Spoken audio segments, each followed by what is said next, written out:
Now question number 4. Find the sum to n times of 1 by 1 into 2 plus 1 by 2 into 3 plus 1 by 3 into 4 plus etc. up to n times. We can guess the nth time to be 1 by n into n plus 1. For the first one it is 1 by 1 into 2. Second one that is 1 by 2 into 3 etc. For the nth time it should be 1 by n into n plus 1.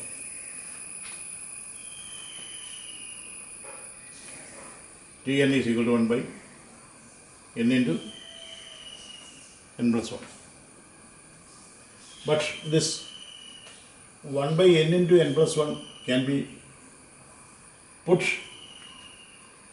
as a by n plus b by n plus 1.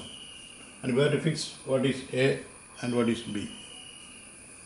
Splitting this denominator n into n plus 1.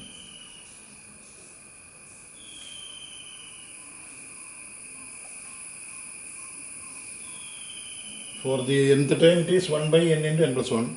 We are going to split this 1 by n into n plus 1 into 2 by taking a by n a fraction and b by n plus 1 another fraction.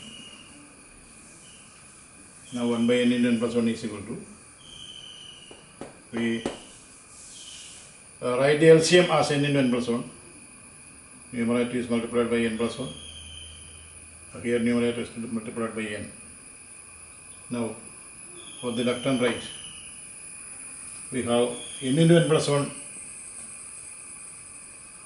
as denominator same. Therefore the numerators must be equal. 1 must be equal to a into n plus 1 plus bn. Putting n is equal to minus 1. When n is put minus 1, this term vanishes. B into minus 1, that is minus b. B is equal to minus 1. Then we shall put n is equal to 0. When n is put to be 0, right side becomes a plus b into 0 is 0. That is 1 is equal to a. Therefore, this Tn can be written as 1 by n minus 1 by n plus 1. A is 1, b is minus 1.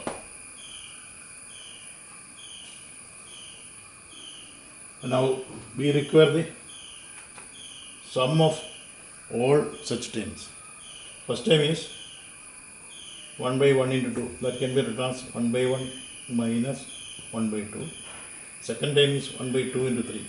That can be written as 1 by 2 minus 1 by 3. 1 by 2 plus minus 1 by 3. That is 1 by 2 minus 1 by 3.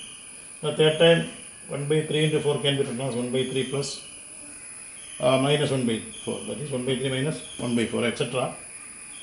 And the nth term will be 1 by n into n plus 1. That is 1 by n minus 1 by n plus 1. We shall add them together to get this sum. However, here it is negative half, here it is positive half, here it is negative 1 by 3, here it is positive 1 by 3. Here there is negative 1 by 4, there should be a positive 1 by 4. Here it is 1 by n, there must be a negative 1 by n in the previous step. Therefore, these positive and negatives will be getting cancelled, and the final result will be this 1 minus 1 by n plus 1. 1 minus 1 by n plus 1, when simplified, we get n by n plus 1. Then in Malayalam, you see, consider first time 1 by 1 into 2, second time 1 by 2 into 3, third time 1 by 3 into 4. Therefore, nth time must be 1 by n into n+1. ഇവിടെ 1 into 2, 2 into 3, 3 into 4. അത് മൂന്നാമത്തെ ടൈമിന് 3 into 4 എന്നാണ് ഡിനോമിനേറ്ററിൽ. അങ്ങനെയാണെങ്കിൽ നാലാമത്തേന് 4 into 5 എന്നായിരിക്കും. അപ്പോൾ nth ടൈമിന് n into n+1 എന്നായിരിക്കും ഡിനോമിനേറ്റർ. അപ്പോൾ we can write Tn = 1/n into n+1. പക്ഷേ ഈ 1/n into n+1ന് രണ്ട് ഫ്രാക്ഷൻ്റെ സമ്മാക്കി എഴുതാം. 1/n into n+1 is equal to a/n plus b/n+1. എയും ബിയും രണ്ട് സംഖ്യകളാണെന്ന് വിചാരിക്കുക.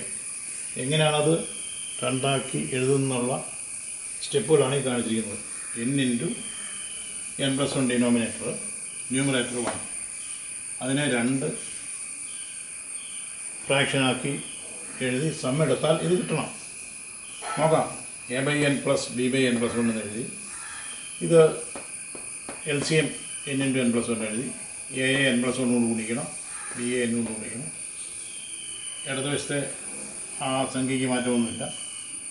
ഇതൊന്ന് കമ്പയർ ചെയ്ത് നോക്കിയാൽ ഈ രണ്ട് ഫ്രാക്ഷൻ്റെ ഡിനോമിനേറ്റർ ഒന്ന് തന്നെയാണ്. അവിടെ ന്യൂമറേറ്ററിൻ്റെ വാല്യൂ സെയിം ആയിരിക്കണം. 1 is equal to a into n+1 plus bn. നമുക്കിവിടെ n-ന് -1 എന്ന് കൊടുത്താൽ ഈ സംഖ്യ അപ്രത്യക്ഷമാവും. -1 + 1 എന്ന് പറയുമ്പോൾ 0 into a 0 is 1. പക്ഷേ ഇവിടെ b into -1 -b എന്ന് കിട്ടും. 1 is equal to 0 minus b. That means അതിൻ്റെ അർത്ഥം എന്താ? ബിയുടെ വാല്യൂ -1 ആണ്. 1 എന്ന് പറയുന്നത് -b ആണെങ്കിൽ b എന്ന് പറയുന്നത് -1 ആവണം. Again put n = 0. ഈ സമവാക്യത്തിൽ n-ൻ്റെ വാല്യൂ 0 എന്ന് കൊടുത്താൽ 0 + 1 1 തന്നെ. 1 into a ഇത് 0 പോകും. അപ്പോൾ 1 is equal to a എന്ന് കിട്ടും. അപ്പോൾ എയുടെ വാല്യൂ കിട്ടി 1, ബിയുടെ വാല്യൂ കിട്ടിയത് -1. Therefore ഈ Tn എന്ന് പറയുന്നത് നമുക്ക് എങ്ങനെ എഴുതാം? 1/n plus -1/n+1. That is equal to 1/n minus 1/n+1 എന്ന് എഴുതാം. ഇതാണ് Tn. nth ടൈമിനെ 1/n minus 1/n+1 എന്ന് എഴുതാം. അപ്പോൾ ആദ്യത്തെ ടൈമിനെ 1/1 into 2 എന്നുള്ളതിനെ 1/1 into 1/1 minus 1/2 1/n എന്നല്ലേ. n-ൻ്റെ സ്ഥാനത്ത് 1 ആണ്. 1/1 minus 1/1+1 that is 2 1/2. ഇത് അടുത്ത 1/2 into 3 അതിനെങ്ങനെ എഴുതാം? 1/2 minus 1/3. 1/3 into 4നെ 1/3 minus 1/4. നമ്മൾ വർക്കൗട്ട് ചെയ്താലും അതിൻ്റെ ആൻസർ കിട്ടുക. ഇത് സംശയം വല്ലതും ഉണ്ടോ? 1/3 minus 1/3 ഇത് എത്രയാണ്? 12 over ഇവിടെ 4 minus 3 ഇതാ 1/12. അടുത്ത വശത്ത് 1/12 അല്ലേ. അപ്പോൾ ആ കാര്യത്തിൽ സംശയമൊന്നുമില്ല. നോ അങ്ങനെ അങ്ങ് എഴുതി ലാസ്റ്റ് ടൈം എന്തായിരിക്കും? 1/n into n+1 is equal to 1/n minus 1/n+1. ഇത് ഫസ്റ്റ് ടൈം മുതൽ എന്തിനും വരെ കൂട്ടണം. ഇത് ഇവിടെ നിന്ന് കൂട്ടുകയാണ്. ഇത് റൈറ്റ് സൈഡ് നോക്കി, ഇവിടെ നെഗറ്റീവ് ഹാഫ് ഉണ്ടെങ്കിൽ അടുത്ത സ്റ്റെപ്പിൽ പോസിറ്റീവ് ഹാഫ് ഉണ്ട്. ഇവിടെ നെഗറ്റീവ് 1/3 ഉണ്ടെങ്കിൽ അടുത്ത സ്റ്റെപ്പിൽ പോസിറ്റീവ് 1/3 ഉണ്ട്. അങ്ങനെ അവസാനം വരെ ഇവിടെ നെഗറ്റീവ് 1/n ഉണ്ടെങ്കിൽ ഇവിടെ 1/n വരത്തുള്ളൂ. ഈ സ്റ്റെപ്പുകളെല്ലാം ഈ ടേംസ് എല്ലാം ക്യാൻസലായി പോകും. പിന്നെ റെസ്പോണ്ട് ഇവിടെയും പോയി. ബാലൻസ് വരുന്നത് എന്താണ്? തുടക്കത്തിലുള്ള ഒരു 1, അവസാനിക്കുന്ന ഒരു നെഗറ്റീവ് 1/n+1, 1 minus 1/n+1. ഇതേ അവശേഷിക്കൂ. അതിനെ സിംപ്ലിഫൈ ചെയ്യാൻ ഇത് n+1 ഡിനോമിനേറ്ററിൻ്റെ LCM 1ൻ്റെ അടിയിൽ 1 സങ്കല്പിക്കുക. അപ്പോൾ n+1 എഴുതി ആ n+1 കൊണ്ട് ഇതിനെ ഗുണിച്ചു. അല്ലെങ്കിൽ തന്നെ 1 minus 1/3 എന്ന് പറയാൻ നിങ്ങൾ സാധാരണ വർക്കൗട്ട് ചെയ്യുന്നത് 3 കുറച്ച് 2/3 എന്നല്ല എഴുതുന്നത്. അതുപോലെ തന്നെ n+1 കൊണ്ട് ഇതിനെ ഗുണിച്ചു. n+1 -1/n+1 1 പോയി. ഇതാ ഒരു n ഉണ്ട്. n/n+1. That is the final answer. All right.